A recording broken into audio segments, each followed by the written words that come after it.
নমস্কার বন্ধুরা। আজকে রবীন্দ্রভারতী ইউনিভার্সিটি ডিস্টেন্স এডুকেশন সেন্টারে এমএ ফার্স্ট সেমিস্টার ইএনভিএস এর সাজেশন নিয়ে হাজির হলাম। ফার্স্ট দেখে নেওয়া যাক সিলেবাসটা কি রয়েছে তোমাদের। ফার্স্ট সেমিস্টারের তোমাদের সিসি 1.1-এ টোটাল 5টা ইউনিট রয়েছে। 1, 2, 3, 4 5টা ইউনিট। তার মধ্যে চ্যাপ্টার ওয়াইজ ধরে ধরে আমি তোমাদেরকে সাজেশন দেব, যাতে কোনো প্রশ্ন না বাদ যায় ওই জন্যে। আর পরীক্ষার আগে লাস্ট মিনিট সাজেশন অবশ্যই দিয়ে দেব। আজকে যে সাজেশনটা দিচ্ছি সেটি হচ্ছে সিসি 1.1-এর 1 নম্বর unit, view of Rabindranath Tagore and other Indian thinkers on environment. তোমাদের টোটাল 5টা সিসি পেপার রয়েছে, পরপর তোমরা দেখতে পাচ্ছ। এর ওপরেই পুরো সাজেশন দিয়ে দেব। যদি কারোর নোটস প্লাস সাজেশনের প্রয়োজন হয়, পিডিএফ কিংবা হার্ড কপি, আমি দুটোই দিয়ে থাকি। যাদের যেটা প্রয়োজন ডেসক্রিপশন বক্সে আমি আমার ফোন নাম্বার দিয়ে রাখবো, সেখান থেকেই তোমরা ফোন নাম্বার নিয়েই যোগাযোগ করতে পারো। ফার্স্ট ইউনিট 1-এ যা করবে, তোমাদের মোট হচ্ছে 40 নম্বরের পরীক্ষা, 10 নম্বর ইন্টারনাল অ্যাসেসমেন্ট, 40 নম্বর রিটিন, টোটাল 50 মার্কস।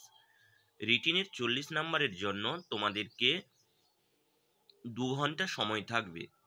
আর পরীক্ষার সেন্টার হবে যে যে স্টাডি সেন্টারে বা ইউনিভার্সিটিতে পড়ছো সেখানে হবে না, আদার্স কলেজ কিংবা আদার্স ইউনিভার্সিটিতে হবে।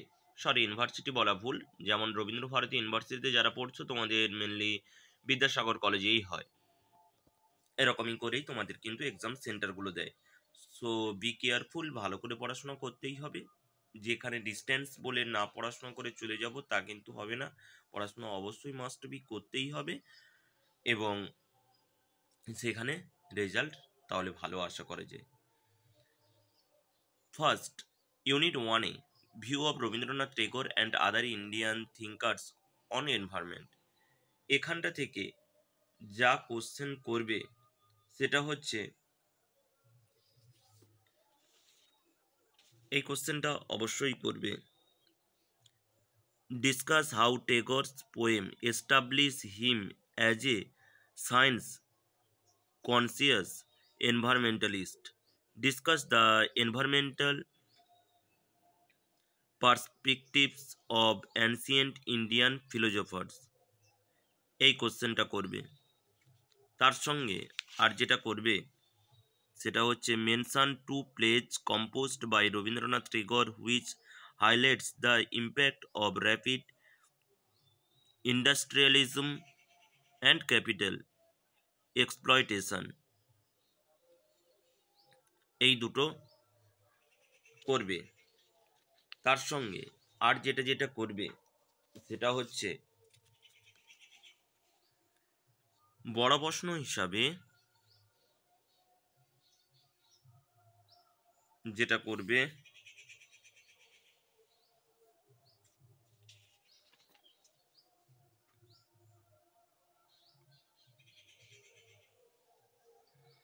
এগুলো শর্ট লাস্ট।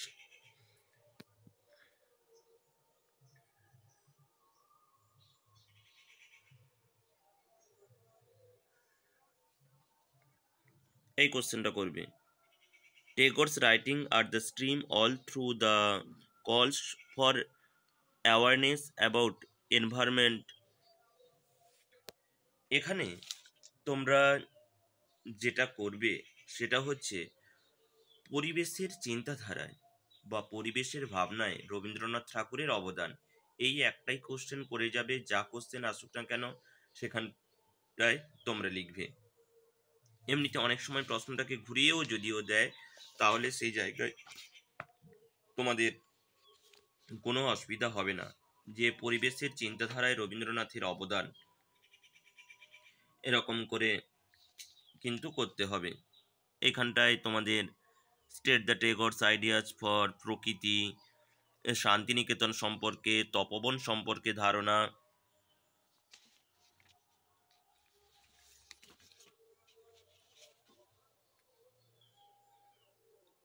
পৌষ পার্বণ কি, এগুলো সব শর্ট কোশ্চেনের জন্য। ধুলা মন্দির, মুক্তধারা ও রক্তকরবী নাটক দুটিতে রবীন্দ্রনাথের পরিবেশের সম্পর্কে ধারণা, সভ্যতার সংকট, RN Tagore's environment awareness in the crisis of environment. তোমাদের প্রশ্ন হচ্ছে ইংলিশে থাকবে, লিখতে হবে বাংলাতে, যে ল্যাঙ্গুয়েজে লিখতে পারো, বাংলা কিংবা ইংলিশ, কিন্তু প্রশ্ন তোমাদের কিন্তু থাকবে ইংলিশেই। আমি দেখিয়ে দেবো প্রিভিয়াস ইয়ারের কোশ্চেন। আর যদি এরকম নোটসের প্রয়োজন হয় তাহলে তোমরা অবশ্যই আমাকে মেসেজ করবে, আমি তোমাদেরকে কিন্তু দিয়ে দেবো। এরকম করে কোশ্চেন তোমাদের এইভাবেই থাকবে। এটা 2022-এর কোশ্চেন। এইরকমভাবেই তোমাদের সমস্ত কিছু ইংলিশের কোশ্চেন থাকবে, তাই তোমরা ভালো করে প্রিপারেশন নাও। আর পরের ইউনিটগুলো পরে দিচ্ছি, এটা 2020-র। Thank you everyone.